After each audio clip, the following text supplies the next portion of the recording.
well, 27. 27. We have high schools with 27. In Florida? Yes. Okay, let's not get started on Florida. There's not a state that can come close to Florida. When you get home, on your ride home tonight, go to your favorite team and look at their roster. And if they're really good, it's because there's a lot of guys from Florida there.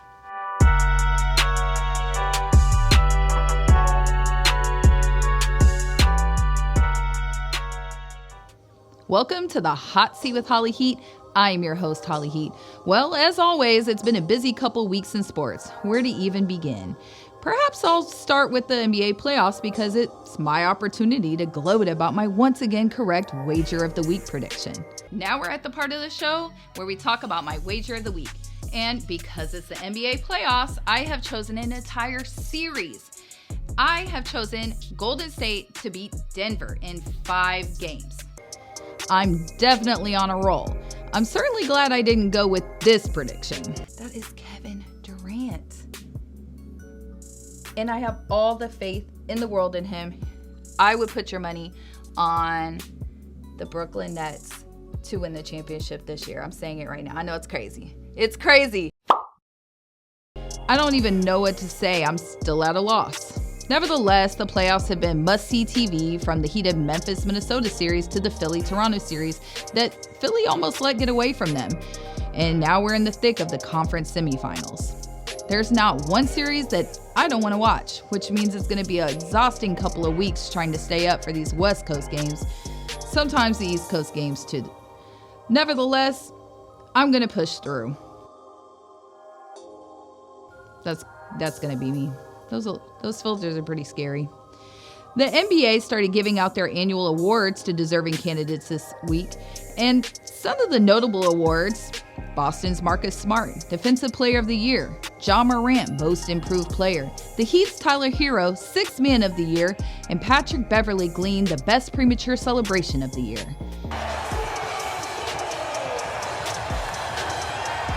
Gotta love the Otter. I think I'm the only one that still calls him that. I can't wait to find out who gets Choker of the Year, since there's such a promising group of candidates for that award in particular. So I would like to share that even though the 2022-2023 baseball season has only just gotten underway, I have been to 2 games already. I attended opening day with my daughter who I want to wish a very happy birthday to, as I'm actually here filming on her birthday. So anyway, a few takeaways I have from attending baseball games, since I hadn't been for probably a decade. Number 1, the wave ain't what it used to be.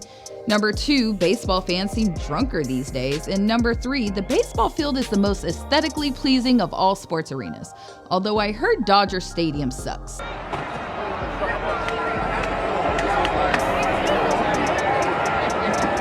Go figure.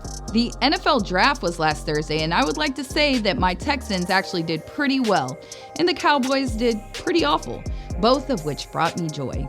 Congratulations to my mom's alma mater, University of Georgia, which set a record for the most number of players to be drafted in one draft with 15. Go Bulldogs! The potential draft picks came dressed to impress as usual, and one draftee, Aiden Hutchinson, who went number 2, had his journaled manifestations sewn into his draft night jacket, which I thought was pretty funny, since I too had my high school and college manifestations put into a jacket. So let's take a look at how many of mine came to fruition. Oh, we'll go to a second NSYNC concert. Okay, well, that didn't work out. We'll meet D Wade. Okay, yeah, that one worked out for me. We'll learn how to Southside. Tragic. I'm definitely not showing y'all that video. We'll run for public office. Okay, well, 1 out of 4 ain't bad. I have a great show for you today. Jerome Howard of Dynamic Performance Development is here, so let's get to the hot seat.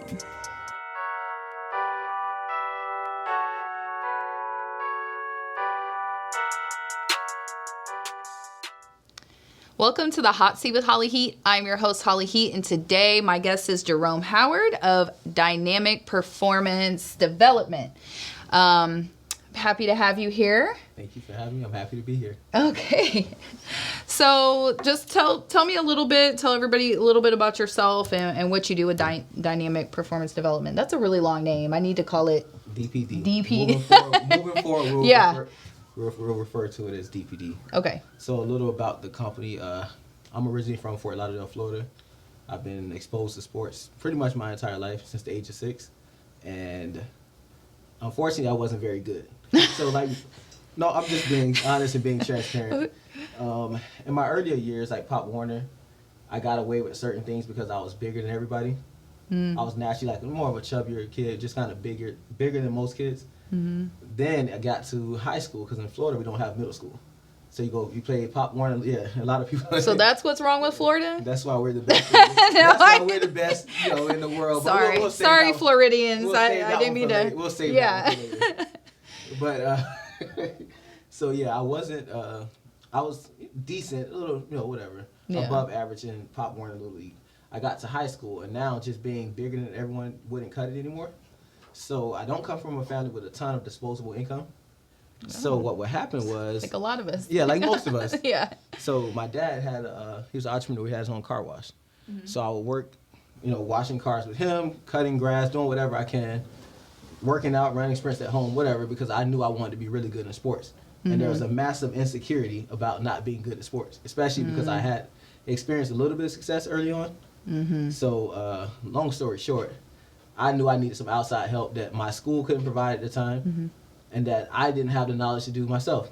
So like most kids, I needed a trainer. I needed some sort of program to help me out. So after washing hundreds upon hundreds of cars, cutting every neighbor's grass and doing all these things, I scraped up my pennies and was able to pay someone to train me. Unfortunately, that was a terrible experience. It was a bad investment? Bad investment. Because what would happen was, as I showed up for these training sessions, it was very cookie cutter and generic. So again, I don't come from a family with disposable income. So my sister was also a cheerleader. So my mom when she dropped us off, we both left.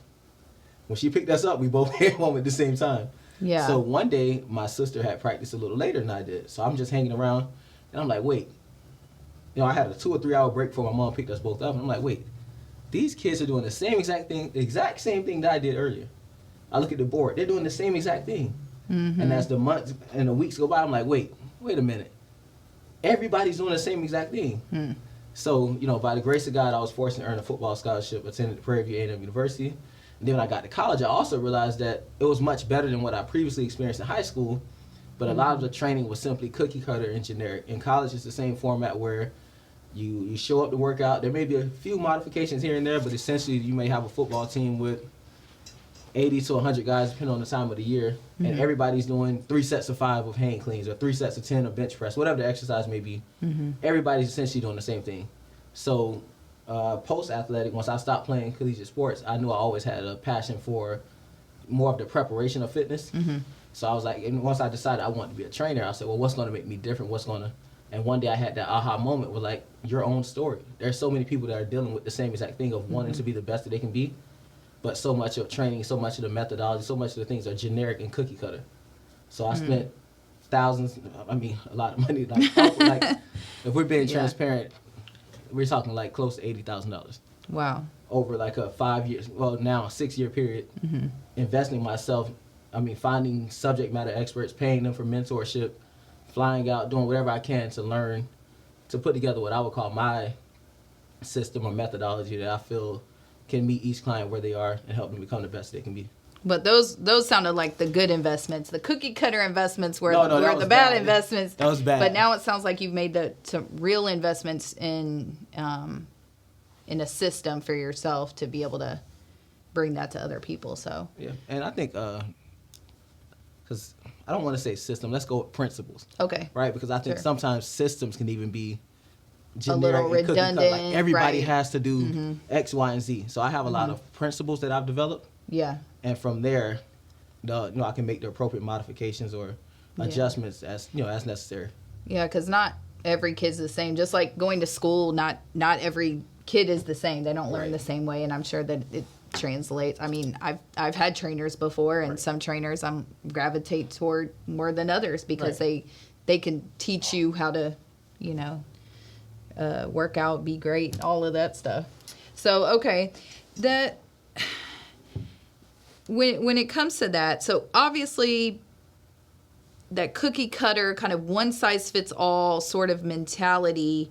I wanted to kind of touch on like what makes a good trainer versus a bad trainer. I mean, I guess that cookie cutter, like just apply that to everybody, right, would kind of make like a bad trainer. We're in Houston. We're a huge sports city. I mean, we have a lot of recruits come out of here for all types of sports, colleges and professional teams and so forth. So there's a lot of trainers here. And, even as a mother of a child who it plays basketball, and I look for trainers, like, what do you deem as somebody that's like a good trainer versus a bad trainer? Okay, so let's start with what everybody wants to hear. Let's start with the bad first. Okay. So the biggest mistake a lot of parents make is, and I do a lot of educating parents also. Mm-hmm. So before anyone can train, we have an initial consultation, and I pick and choose whether I want to take this client on, whether I want to accept this kid or this adult, whoever they may be. There's almost like a hiring and firing process who's dealing with it. Because a lot of it is educating either the client, the parent, whatever it may be, because what a lot of people believe is, so I was fortunate to train 5 or 6 dozen professional athletes ranging from NFL, NASCAR, professional boxers, et cetera, et cetera. So a lot of people think that eliminates hard work. Okay, well, my trainer trained X, Y, and Z, so I don't have to work hard because I work with him. So a lot of parents, a lot of people get caught up in the clout, right? They're like, hey, Jerome trained Bud. Like you're just going to have the magic button to hit. Well, okay, I got him, so I'm good now. Right. I think that's the biggest mistake that I see, that a lot of people confuse impact with influence, right? So they think that because somebody's an influencer or has X amount of social media followers or maybe training a certain celebrity or pro athlete, that deems them as a good trainer, when it's the complete opposite. Because in reality, and a lot of trainers are going to hate me for it, but I'm okay with it, a lot of trainers can't show you receipts and transactions from these professional guys paying them. A lot of trainers, what they're doing is what I like to call mental gymnastics. So they go and they'll find, let's just say I somehow had a connection with, let's say LeBron James. I would train LeBron James for free.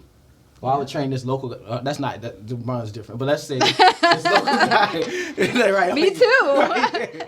Let's say it's a local guy. We'll call him John Doe. He may play football for the Texans.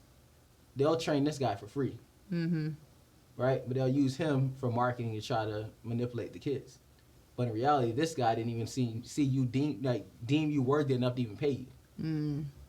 Yeah. So they try to use That's a good point. Stuff like that. They try to manipulate the kids. Well, hey, you on their website, I trained 75 or 100 guys, and it was like none of these guys paid you, and you only trained these guys one time. It didn't come back because it wasn't what you thought it was. Yeah. So that's I know we kind of drifted off, but that's the biggest mistake. No, I mean I think that's valid, because I actually would have never even thought about that, as much as we see that, like the clout chasing, and we see that, and people trying to align themselves with celebrities and athletes and things like that. I guess I never really thought about it from that perspective. I just it does seem to give them legitimacy where maybe it shouldn't. So that's an excellent observation, because I'm glad you said the legitimacy is the next thing, right? Yeah. Because the next mistake that people don't make is, like, if I train, just because I train, let's say I helped one lady lose 20 pounds. But if you're trying to lose 100 pounds and I can't show you anybody I've ever trained that lost 60 pounds, I may not be the person for you. So a lot of times, like, having specific goals, having someone who's accomplished those specific goals with someone else. So, for example, if you came in and you told me you wanted to lose 20 pounds, I can tell you exactly how we're going to do that. Once if you came in for a consultation, I can learn more about you, learn about your certain habits and lifestyle goals. Certain habits you're doing now, explain to you where you may have a few hiccups and errors. I can also, nobody's perfect, but I can also explain to you what a 3 to 6 month plan would be for you. Right. Then also I can show you testimonials from other clients, and also I can give you 15 clients who've reached those same goals. I can give you all their contact information, of course getting their approval, but you can get on a phone call with them yourself that I have to know nothing about, and you guys can talk and they can share their experience also. Yeah. So it's things like that where you're actually getting and hearing it from people who've accomplished what you're trying to accomplish. So a lot of people get up. So a mentor once said this to me. He said that a system can't fail when it was never meant to protect. And so if you come to me to lose 100 pounds and you never lose your 100 pounds, did I fail you? No, I didn't, because I was never, like, I've never shown you that I can help you do that. Oh, okay. So how can I fail you? It was never meant to help someone who wanted to lose 100 pounds. Right. But if I can show you 50 people who lost 10 pounds and your goal was to lose 10 pounds and you don't lose 10 pounds, then I can point the finger at you like, hey, all 50 of these other people have done what you can do. So what are you doing differently? So there's an accountability piece here. You're right. You know? Right. Okay. You know, that actually makes like a lot of sense, because like I said, as a parent, I'm always kind of like weary. You know, you hear about people that trained or one better than this, and this is not, and I'm not in reference to anybody in particular, but just people that have played professional sports. Let's talk about it. And let's talk about it. You know, I'm here to be transparent and be honest. So, I mean, because you think about people that talk about sports, and you kind of give more legitimacy to the people that have played it when they're talking about sports. And so I think a lot of people apply that same principle to training as well. So like, oh, well, I played in the NBA, or I played in the NFL, or I played ball overseas, and this and that. And so now they all want to be like trainers and coaches and AAU coaches. I mean, just, you know, the whole gambit. We can go with mistake number 3 for that one. Right? Yeah. So, but that actually aligns with what I just mentioned of, like, just because a person has X amount of followers or may have established certain things in other areas of their life, which is great, doesn't mean that they're the best fit for what you're trying to do. Right. So just because, let's say I played in the NFL, doesn't mean that I may be the best person to train your 12-year-old. Because sometimes some of the best players are terrible coaches. Yeah. / trainers, because a lot of times they've been blessed to do certain things well since a very young age. Some of these pro guys have been the best guys on their team since they were 6 and 8 years old. So they can't explain to your 12-year-old who's walking like they got 2 left feet, like, why are they doing certain movements? Like, I've never done it. I've never experienced it. Not to mention the barrier to entry, for lack of better words, as far as like what you have to do to actually be a certified trainer. If you wanted to, today's Wednesday. By Saturday morning, you can technically be a certified personal trainer. Me? Yes. You and every other human in the world. No, so that's why I would never do that. I would never do that. Yeah, so the barrier to entry isn't very hard to technically be a trainer. So that's why I try to educate people on, don't just get caught up in, it's not like, hey, this guy's a doctor, he went to school for X amount of years, so everybody has a certain baseline level of knowledge. That's not the same with training.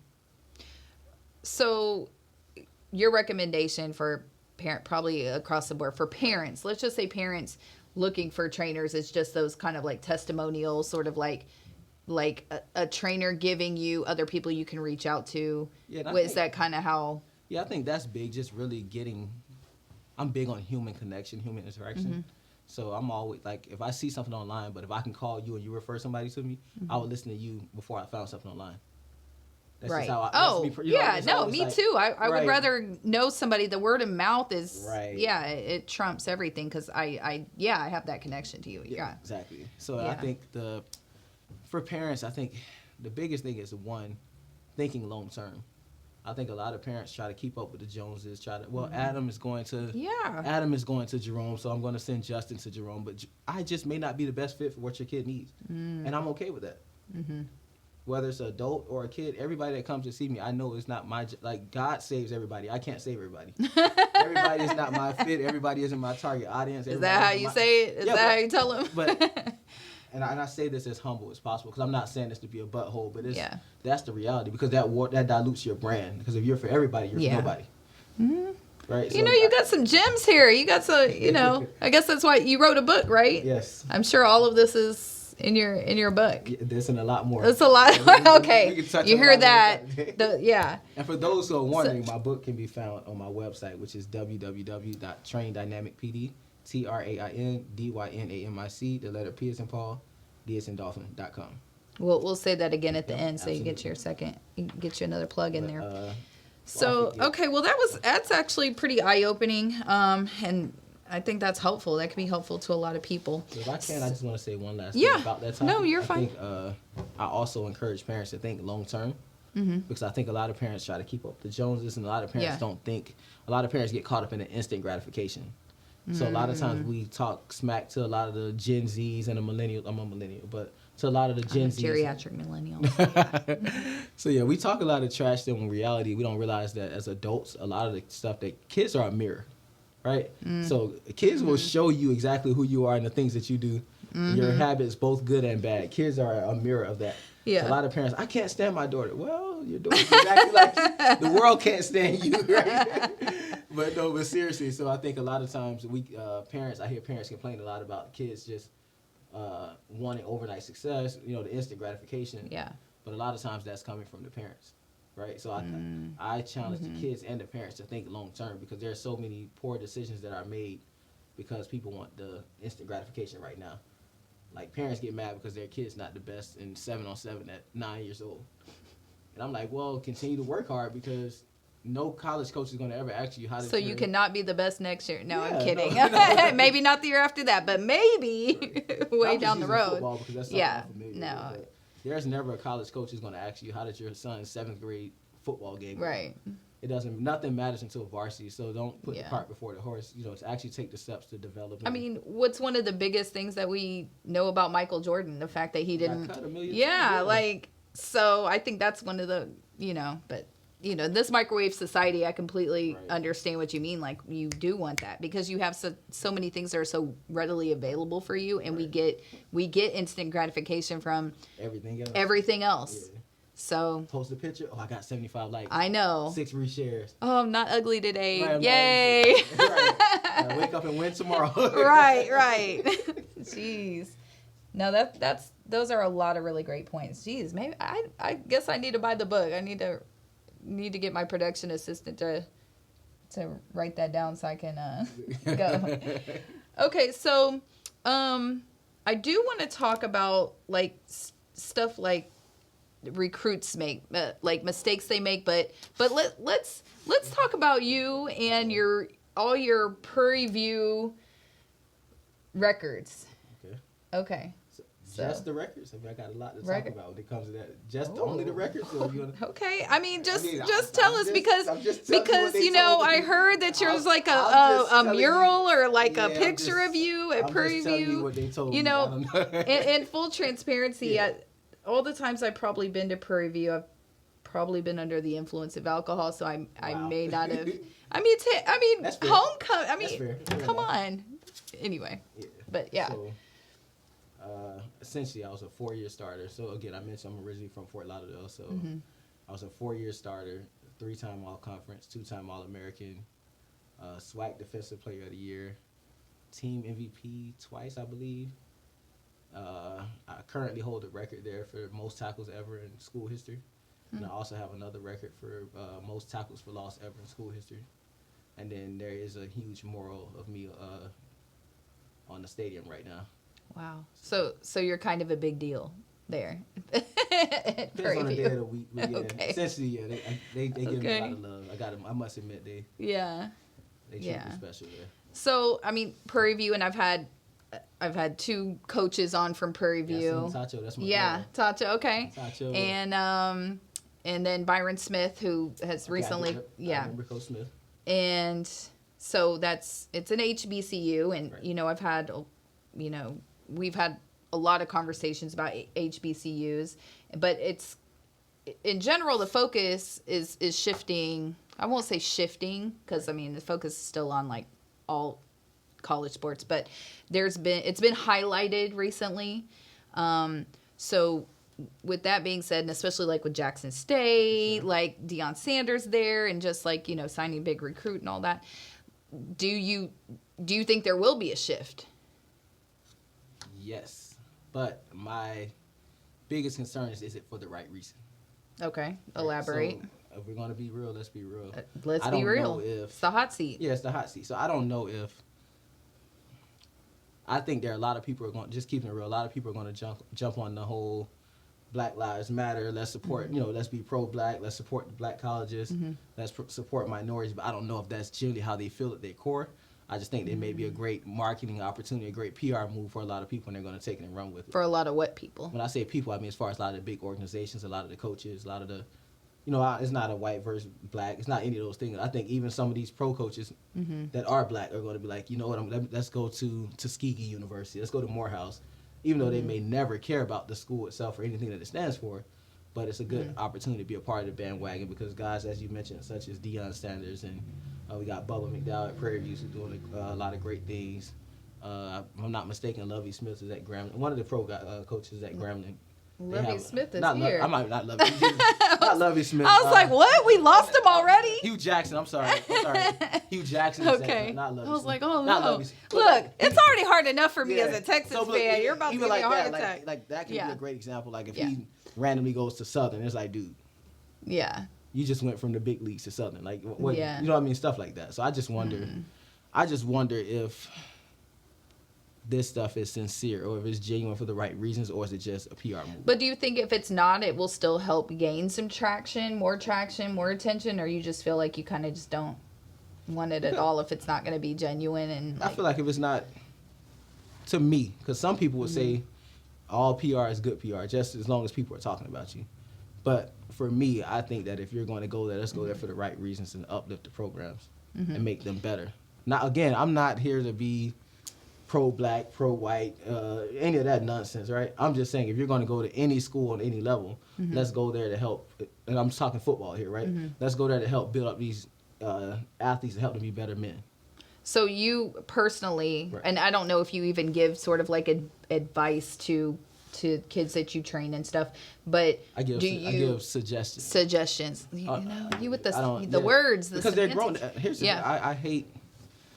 I hate using the word hate, but whatever the closest word to hate, I strongly dislike people who can't think for themselves at any age, especially past like 18. I'm like, you gotta. There's nothing wrong with seeking advice and seeking wise counsel, but I just don't like, especially for men. Like you gotta, mom and dad can't save you. Yeah, they can give you insight, so that's why I make suggestions or I give them things to think about. But ultimately, I let them make that decision because at the end of the day, if they're getting a collegiate scholarship, they're going to be there 4 years by themselves. I never want them to look back and the only reason I went here is because my trainer said X, Y, and Z, or because so I give them things to think about. So you don't encourage them perhaps to go to an HBCU to kind of like, okay. But again, I guess that goes back to like them being genuine about it and really having. Now what I do is this hurts a lot of their feelings, but I'm okay with it. I'm very honest about their skill level. Like I told a kid 2 days ago, like, look, you're going into your senior year and you don't have a scholarship offer yet. You're saying you want a scholarship offer. I'm telling you now, you're not going to A&M. You're not going to UT. You're not going to University of Florida. You can wear it. You're not going to LSU. Wear the hoodie. It's cool. It's nice. But that's not your skill level. There's a school somewhere out here for you, but that's not going to be it. So maybe visit some other options. Yeah, and then but the thing is, it's not tearing them down because it's like almost like a parent, right? A parent can get on you all day, but they're never giving you the correction or the why behind it. Then it's almost like bullying or just tearing you down. Yeah. But what I did was we went on Google and I said, look at these guys. Get on the scale. And the other guys in his position weigh 80 pounds more than him. Were 4 inches taller than him. I said, so you see why I'm saying this, right? These guys are bigger, stronger, faster, the whole nine. Yeah. Now let's look at this. And I showed them guys on a Division II level. Division I, AA, FCS, HBCU, black colleges. I said, now look at these guys. So these are more of the opportunities you should be pursuing. Right. This is where your effort should go towards. Now, if you want to go for academics, that's a different story. No problem. Yeah. And listen, it's not for everybody. Right. If I had a kid right now, I would love if my son had an academic scholarship. Yeah. I wouldn't if I had a kid, I would want my kid to play sports maybe from 6 to 10 just for the life skills and the disciplines. But if my kid came to me like, Dad, I just want to do gymnastics the rest of my life, that might be the happiest day of my life. Because it's a lot that comes with sports that people don't realize. So it's like, I'm not one of those people because I was good at sports, my kid has to play and has to live through me. Like, that's not. Wait, you said gymnastics. I'm just saying. Okay. I was like, wait a minute, gymnastics isn't a sport. No, I mean, it's definitely a sport. Is it? Yeah, no. But whatever. That was the first thing that came to mind. But I'm saying whatever my son or daughter wants to do, that's positive and legal, Yeah. I'm going to support it. It doesn't have to only be sports, but a lot of people who play sports and who've had success feel as if they have to live through their kids, and their kids have to be their shadow or be everything that they should have been. Yeah. That's not my story. I want them to play sports at the beginning for the life skills, learning how to overcome adversity, learning how to sometimes you're going to do your best and still lose, but you have to wake up tomorrow and still give it all you got as if yesterday's defeat didn't happen. So certain things like that, the discipline, you know, but. Yeah. No, I completely agree with you there. So in regard, and this is, again, on the college level, like we're discussing, like, and we talked a little bit earlier when we were setting up about NIL, Right. and, you know, the impacts that's having. Both, you know, we see a lot of good initial impacts, like for the players being able to, you know, capitalize on their, you know, likeness and so forth. But then we were also kind of started discussing some of, like, maybe the pitfalls of that. So in your position, what do you see personally happening, like, just overall with the overall psyche of kids going into, you know, these positions and possibly getting these deals and so forth? And does it change the way their attitude? Does it change the way they train? Does it, like, what impact is it having, you're seeing before they go? Right. So I'm seeing a number of things. I think from being a former athlete, on one side, you know, one thought, I'm like, hey, finally you're getting paid. Because for a long time, just being transparent, I felt as if college football was like slavery. Like, we just make all this money off of these kids. They come in, they do whatever we tell them to do. They beat their bodies up, and then they go on with their life. So for a long time, I just didn't agree with that part of it, especially being that guys, I know you're an Aggie, so guys like Johnny Manziel, where if Johnny signs his autograph and this guy takes it, he can just, you know, possibly lose his eligibility. It was crazy. But they can sell his jersey in a bookstore and make millions on, you know, stuff like that. I just didn't think was okay. Yeah. But so I'm happy that they're getting paid there. But again, I think the biggest two concerns I have is, one, just the mindset for a lot of these kids, where there is that instant gratification. I think some of the NIL, this generation is very entitled. So I think now you're adding more insult to the entitlement, where they feel as if, oh, well, I got this trainer better train me for free, or this person better do that because I'm X, Y, and Z. It almost gives them a false sense of arrival, right? And then another side, there's the concern from the financial part, because again, I work with a number of professional athletes from a number of sports, and what you notice is statistically, majority of them, I think upwards of 80% of them are broke within 3 years of retirement. So now you're talking about guys who are anywhere from, let's just say 22 to, let's say 35 on the high end. So if these guys are having trouble managing their money, what are you going to tell this 18-year-old? Yeah. Because, hey, I had a $2,000 Pell Grant in college. And I had loved ones who I was helping out and buying Christmas gifts, and et cetera. But, you know, and as we mentioned off the record there's not, I didn't learn about taxes and all. I never had a real job until I graduated from college. Outside of washing cars with my dad, I never had a real job. So what do you tell this 18-year-old who just got a $1 million NIL deal from John Doe's car dealership, but now he has his money, he's did whatever he did, bought his mom a house, same mistakes that a lot of pro guys make, right? Yeah. Buy his mom a house, buy all of his best friends the newest Camaro, and whatever, do whatever with his money. Then he looks up at the end of the year, and the IRS like, you owe us 40% of that. Right? We need that. We need that. So I just like, college is already, it's very hard to stay focused on any level, from Division III to Aggies, right? From the top of the top. It's very hard to stay focused as an athlete because you're already wearing so many hats. And I think that if these guys don't have a proper system development, something along the way, that this can cause more harm than good if there's not some sort of, there needs to be some sort of strategy where maybe you only can spend X amount of dollars. Maybe a certain amount has to be invested. Maybe, I don't know, maybe there's a financial literacy course you need to take, or a certain, hey, you got to take this course, take that course. You know, something needs to be in place where these kids. Well, somebody needs to somebody almost like I'm not saying a trainer, but like somebody like yourself that's kind of, you know, worked with, you know, you've been through the trenches and you've been, you know, somebody that's trustworthy and reliable that can give that guidance, I think would have real value right now. I mean, I know, like I said, I've talked to some coaches, and I know with Alvin Brooks that I interviewed, he mentioned that they do have like some counselors, or they do have something in place. I mean, that's at a big university, but Like I said, think what it needs about to that be, small, that needs to be like an NCAA. although they have bigger, I mean, they have more of a chance of really getting those big deals at the big universities. But I think like starting early too is going to be like financial just planting that seed. I mean, sort of like you were saying, you know, I think planting that seed would be important too. I just think the hard part is that, just being honest, so many of these kids come from... I think everything you say at this point, I know you're being I'm sorry, I keep super saying that honest. because it's like... Cause I don't think you're going to hold back. I can be so blunt sometimes that yeah, people can misinterpret that's okay. that It's being the hot a seat. butthole, You can be it's blunt. like, if we're being honest, right, so many of these kids come from... A lot of the college football players are African-Americans, right? Mm-hmm. And the majority of those, we don't have a lot of money. So a lot of times, and I forgot who mentioned it, but on I Am Athlete, right? And they said that the difference in a lot of the communities is with blacks, when you make it, you're reaching down. Where a lot of people, when they make it, they're reaching up. Their parents, they're not making it to take care of their parents. When you make it as a black guy, you're like, I got to help my mom out. Yeah. I got to help my dad out. I got to get my cousin out of jail.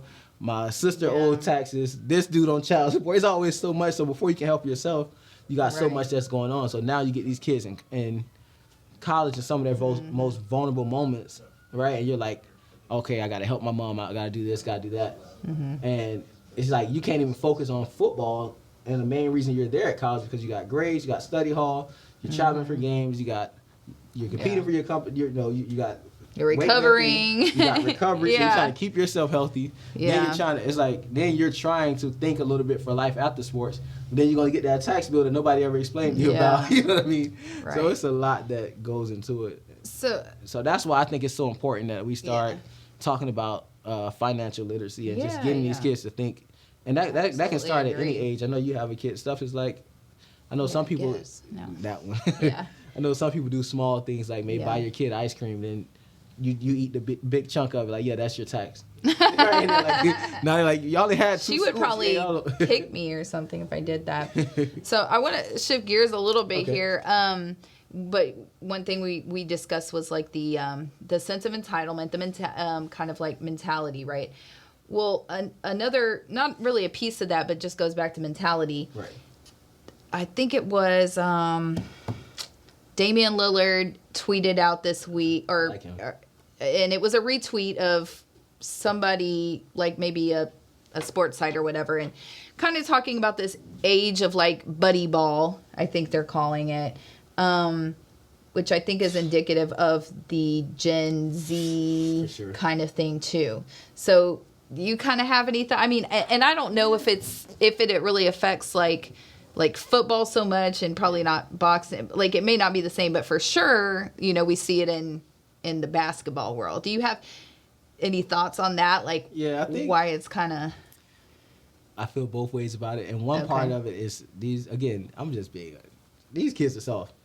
They're soft. Okay. So one part of it is like they shy away from competition. There's some insecurity there. So it's almost like that old saying, if you can't beat them, join them.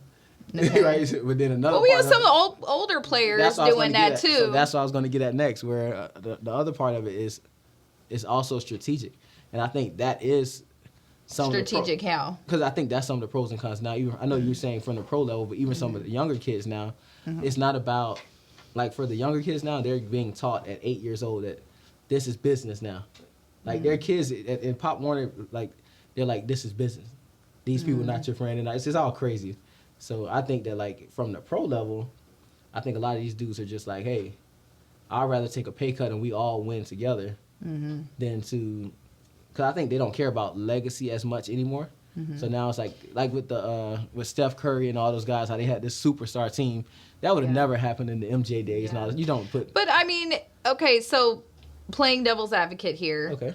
We look back at so many like old sports stories and like all these things, like just all the old stories, and you're like, that was kind of messed up. Like, that was really like unhealthy behavior. Absolutely. And this was some of this stuff is not okay, and so I think, and that's what I was getting at with the strategic, where it's kind of like, now if I'm LeBron and if I want to get paid like LeBron, I'm going to be on a not so good team. At least at the beginning, we'll get some talent later. But they're going to make me earn every dollar. I'm going to run it's almost like a used car. They're going to run me into the ground so I can't anymore. Or I can go to this other team, put all this other supreme talent around me, and we win the championships. But also, that's less wear and tear on my body, because the other guys, everybody else around me, even if they're not as good, they're good enough. And that's another big thing that's been like this whole like longevity thing, which again I can see both sides. Like they have this. It was probably a meme. It was something that like Kobe didn't take a night off. He knew fans were coming there to see him. Right. He wanted to perform for the fans. And then you know, and it might have been in reference to LeBron or Kawhi or who does he even play anymore? Sorry, that was a shot. But he, you know, just in reference to people, you know, these rest days, these, or what do they call them? I know. I can't think of the name, but yeah. But yeah, so. Yeah. I mean, I think there needs to be like a happy medium. So I think for us, we're both knowledgeable about sports, but we're just fans. If I was in that position, I would play buddy ball also, because I can't think of, for the majority of them, there's not too many other jobs they're going to get to make the amount of money they're making, especially whether you show up or not. Right. So that being said, if I can play with this all-star team and play 8 years instead of playing for this other not so good team, and they running me into the ground and only play for 2 years, and now my body's all beat up and I can't play with my kids and I stop playing, I'm going to go with the first option. Yeah. I would even take a pay cut for that. Like, to play 10 years or 8 years instead of 2, sign me up. So. Yeah. No, that makes perfect sense. So I think we're going to take a break. Okay. And when we come back, we're gonna talk some NFL draft stuff, and then we're gonna get into some games. Let's do it. So stick around. All right. So I've read your comments. I've heard what you've said. How can a woman possibly know anything about sports? My show, The Hot Seat with Holly Heat, is an experience for sports fans to get to know athletes, fans, and myself through an outside-the-box perspective. This fall, you'll see who sits in my hot seat. Welcome back to the Hot Seat with Holly Heat. I am your host, Holly Heat, and we have Jerome Howard here of Dynamic Performance Development. And I said I was going to use the acronym, but I probably would have messed that up too. So before we took a break, I said that I wanted to discuss the big NFL draft. Okay. So let's get into that. What were your takeaways from the draft this year? I thought the draft went really, really well. Mm-hmm. I must admit, I didn't watch it in its entirety. Well, I mean, I don't know if anybody watches. It's super long. There are some people. Yeah. There's some people out there who take off from work and really don't miss. You know what? I don't like. I don't like watching the NFL draft too much. I'll watch the beginning, right? But I feel like the longer it goes on, it gets really awkward, and I really hate awkward moments, right? Because I just remember years ago, I was really paying attention, and I remember I think it might have been Geno Smith or somebody, and I think it was. I don't know. Maybe it wasn't him, but there was somebody that they expected to get drafted on the first day. I think maybe he, and then they ended up going home, for the next day. And it just they showed them and they made kind of and it was awkward for me, and I felt so bad for them. Which ultimately they'll probably end up making a good amount of money. Right.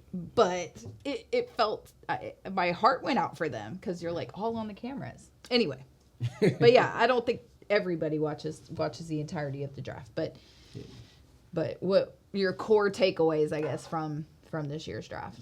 I mean, honestly, I love just the draft in general, just being a former athlete, knowing the sacrifices and the discipline it takes to even get in that arena where you're even a candidate or a nominee, and then to just see those guys' dream come true is always big, because again, there's only so many people that are going to do that.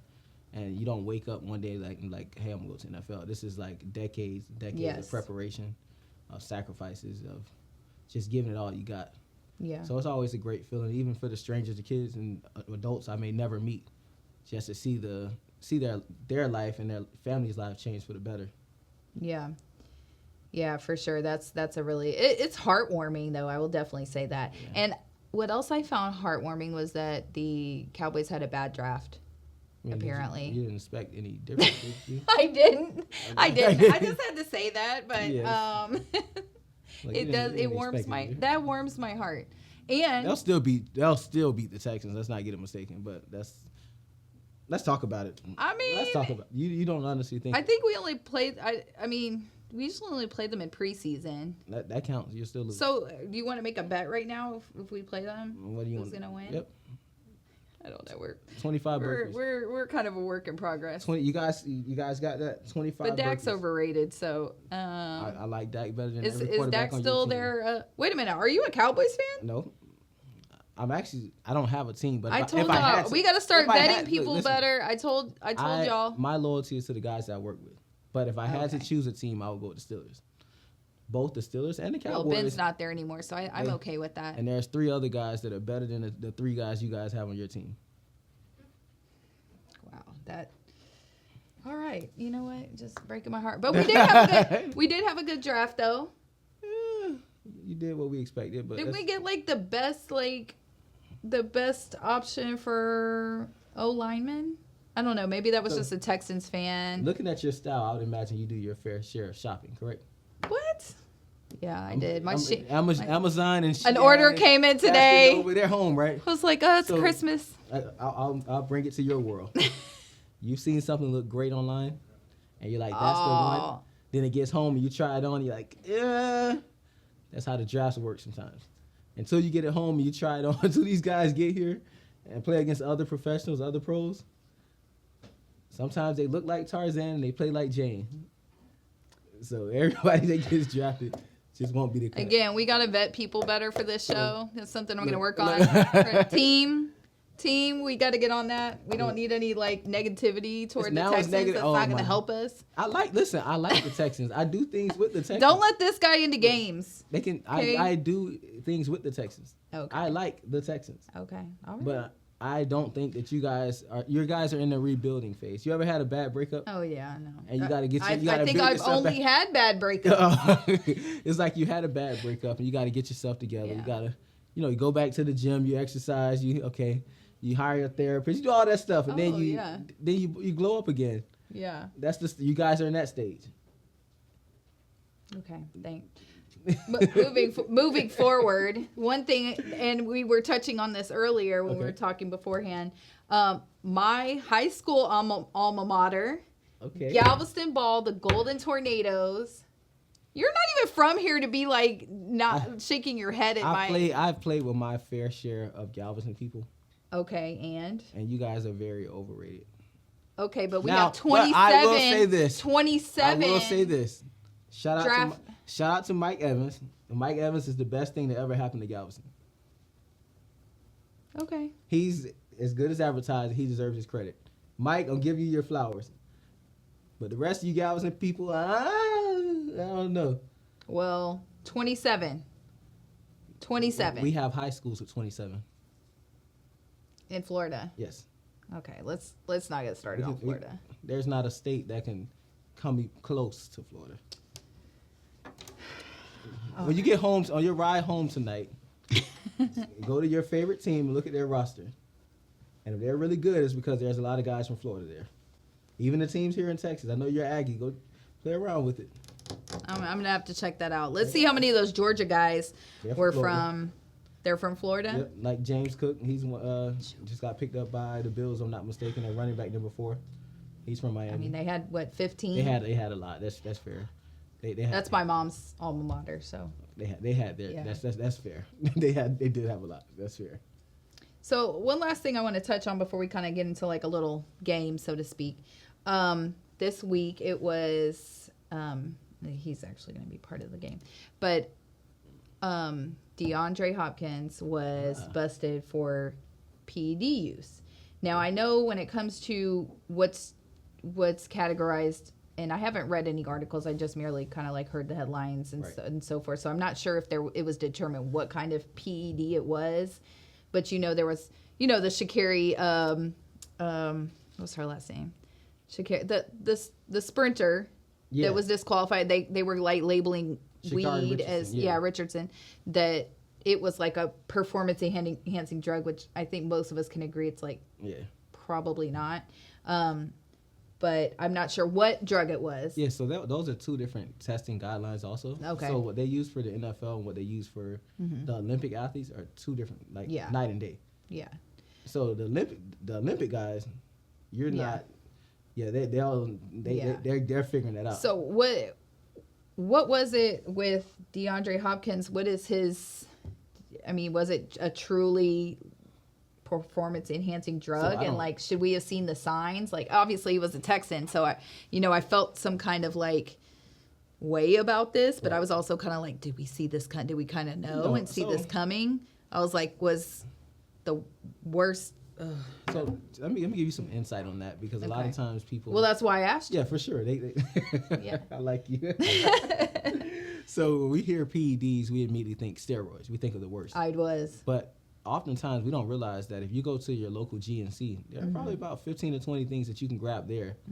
Things as simple as fat burners that can make these guys, fail a test. And what can happen is even if you consume a lot of yeast. So there are certain guys who are trying to, your coach may say, hey, John Doe, you need to gain 30 pounds. You're 200 pounds, you need to be 230. It happens. But I would just think the test would be more sophisticated than that for the NFL. If it's affecting like your paycheck in a season, like how much money the NFL is like the most like. Yeah, but here's the thing. Profitable. It's a lot of money for sure, and not to mention the NFL is a nonprofit, so that makes the loopholes and all the other things just expand much larger. Yeah, a lot of people don't realize the NFL is a nonprofit. I didn't realize that. So the NFL is a nonprofit, and every team underneath that is a separate LLC. So, like, for example, there's the Houston. Sounds like a scam now. You heard it here on the hot seat. The NFL is a scam. I'm just kidding. I love the NFL. Yeah, so then, like, it's Houston, Texas LLC, Pittsburgh Steelers LLC. And then there's the umbrella continues from there. But back on topic, there are certain things that you guys can just, and what also can happen is your team, sometimes you've heard of guys getting shots and Adderall and all these different drugs and things. Your team can give you something. And let's say that your athletic trainer for the team forgets or didn't send in the email or the whatever, pretty much the waiver of, hey, I know that he's going to test positive for this, but we gave him this, it's okay. If they don't send that in, you can still test positive, but once it's in the media, the damage is done. Right. So then you look up and they're like, oh, well, he's not going to have a 6-game suspension, it'll be 2. But now you're losing out on money because somebody else didn't do it. So there's a lot. It's not just. But I feel like for 6-game suspension, it had to be. Because it's not. So that's the thing with the NFL. It's not like. You're like giving him. You don't seem like the guy that would give the benefit of the doubt. You think it's. I mean, and again, I haven't read. I mean, I don't know. Yeah. Do we know what it was? Well, that's the thing. The NFL. Yeah. That's what I was getting at. The Olympics, they're gonna, like, if Sha'Carri took X, Y, and Z, whatever, which is supposed to make her run faster, or let's say she took something that was supposed to give her more endurance. They can say she took this type of, it may not say the exact thing, but this type of drug which helped with X, Y, and Z. With the NFL, it's like, we don't care what you took. You failed the test. It's like I joke around. I tell people it's almost like a pregnancy test. You don't care when or how it happened. You just know you're pregnant. Yeah, that's how the NFL does their test. I failed a pregnancy test before. Right. Oh my God. No, Jesus Christ. I mean, or you could interpret it as winning it. Yeah, I won. So that's that's a nice recovery. Yeah. It's her birthday. It's her birthday. Yeah, I got to do that. Right. But yeah, so I think that some of these guys are doing things to get an edge, as in all competitive sports. I don't know, me personally, I don't agree with it. I've never recommended a guy to go that route. I think that I'm a huge fan of hard work. I think that hard work still works, and through patience and perseverance, you can still accomplish those things. But I do also, from experience of working with these guys, I've seen guys fail tests that weren't necessarily taking things. And also, what people don't realize is this too, because this has happened with Le'Veon Bell before, where like all of us, he's had his share of screw ups, right? Yeah. But people don't realize that if the NFL comes and does testing for you, right? Because even in the off season, so after 420, from 420 moving forward, right? They picked that day, right? Yeah. So from 420 moving forward, even if it's the off season, so let's say a guy has a house here, he's training here, but he plays for the Arizona Cardinals. The NFL will call him. They can call him now and say, "Hey, tomorrow morning at 7 a.m., we're gonna have a rep come to your house, or where are you gonna be at 7 a.m. or wherever." Let's say he's like, "I'm gonna go to the gym," and he decides that he hangs out, he oversleeps. They're gonna contact him at this time, 7, 8 at night, like because they don't want you to have time to prep for it, right? Hey, tomorrow at 8 a.m. you have a random drug test. You have a random test. I thought that they had scaled back their penalty. I thought that marijuana wasn't. Well, I'm saying, like but that's so it's more than just marijuana. That's what I'm getting at. They test you for a wide spectrum of things. Yeah. So they can come out and test you. Obviously, they're going to start at 420 because obviously it's the National Marijuana Day. No, I have no idea. Yeah, Oh, that's what that's that why, is. yeah. So No, I'm joking. Completely joking. you went to A&M. You know what 420 is. No, I never. No, not you, but it's been around you enough in that college Yeah. town that. Yeah, but I probably still didn't know at that No? point. Okay. It's not until you up in your 30s and you're like, oh, wow, that's y'all what all that- smoke right. weed? Oh, what 420? Oh, y'all are all doing this. Okay. Right. But yeah. Okay. So they'll Well- have these guys come out, and what people don't realize is, if you oversleep, because this guy, he only has to wait 5 minutes, literally. Oh wow. So he's going to call you, and he's going to sit in his car, or he may knock on your door and wait. If you oversleep and then they got at probably 7:07, no, he leaves. He's not watching you. He leaves. No, I'm saying, did they watch you like? Oh yeah, Pee in a cup? Oh yeah, you pull your pants down, and there's another grown man. There's another grown man looking at your private area like this, because he wants to make sure you're not using anybody else's urine. You're not doing no gimmicks or any of that stuff. So it gets real. I've experienced that in college. It gets very uncomfortable. Yeah, I mean, it sounds uncomfortable. So yeah, that's another thing. Even if you can oversleep, and whoop, Yeah. you feel it. That's sometimes guys are feeling it like that, where they're not doing anything wrong, but Yeah. Wow, that's a lot. That's a lot of insight about a lot of people don't have a clue about that stuff. about piss tests. Piss Thank you for that. Okay, so we're gonna get into sort of a little game, but kind of a little conversation piece. Speak hot seat. So I'm gonna give you a list of either a player, and this is gonna be heavily NFL related. That I'm gonna give you a name of a player or a team, and I want you to give me a one-liner, a one-sentence prediction for them for this upcoming season. And it doesn't have to be super specific, but just one sentence. Sum up what you think. And So of course just one word to describe them or how. No, not one word, but one sentence that you think will describe this coming season. This upcoming season. Yeah, Fair enough. yeah. Okay. Okay. So we're gonna start with one who seems to continue to dominate the airwaves. Baker Mayfield. Baker Mayfield, I would say, the best is yet to come. Interesting. Misunderstood, misfit. Okay, that's interesting. Tyreek Hill. All money, not good money. Ooh, I like this. Okay, this is a perfect thing for you because you. All right, Deebo Samuel. Know your worth and add tax. Okay. Aaron Rodgers. Home sweet home. All right. Texans. I should have thrown that one out. Now I know how Don't you do that. Don't do that. For the Texans, I would say bend but don't break. Okay. All right. Colin Kaepernick.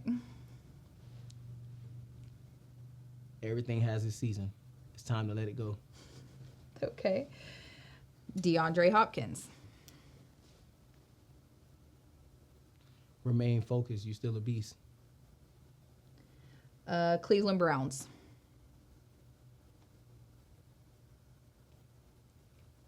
Mm-mm. Ooh, that's Cat a good- got your tongue, yeah, huh? That's a good one.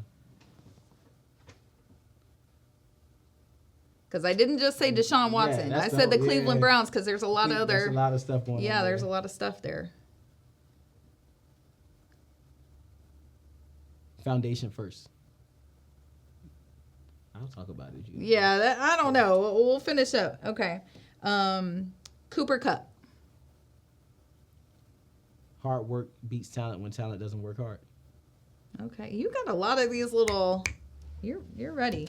Okay, well then go ahead and elaborate on the Cleveland Browns then. So when I say foundation first, referring to the Cleveland Browns, Because I think they have a plethora of talent. Okay, I thought you meant like I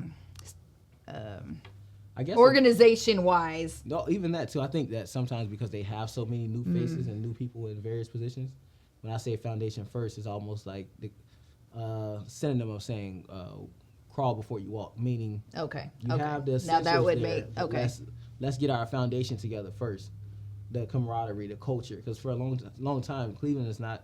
I've been to Cleveland. It's not a place that most people who live there don't want to live there. You know what I mean? So I think that for them, if they can get their foundation, get their culture, get everybody on the same page, they have the talent to be a lot better than what most people will give them credit for. But they have to actually get the foundation there. I mean, but they do have some good. They have a lot of talent. Yeah, so it'll be interesting. I'm excited. They have a plethora of talent. Yeah, we'll see. And this was before Deshaun Watson. He's only going to make it better. Right. So. Well, I'm excited about that. Okay, so that wraps up Speak Hot Seat. You were really great at that one. So now we're gonna get into a hot seat original game, Basura Buckets. So we'll do that next. All right. Okay.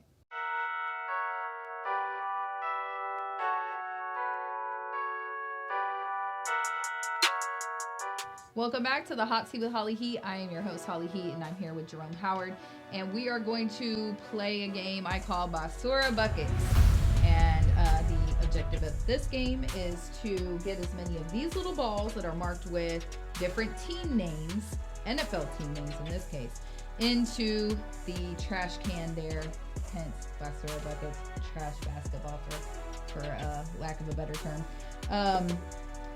And you have 30 seconds. So in 30 seconds, you have to name a player from that team and make it in the trash can. So it's a little challenging. Am I allowed to skip? And I really got robbed the last time. Yeah, you can skip. All right. But I really got robbed the last time, so I'm really looking to make a comeback. So, all right, and I'm allowing you to go first because you're my guest.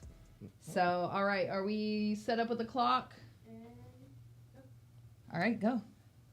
We have the Ravens. Let's go with Lamar Jackson. Okay. I thought it was going to bounce in. The Falcons. Let's go with Calvin Ridley. Okay. The Browns. Let's go with Deshaun Watson.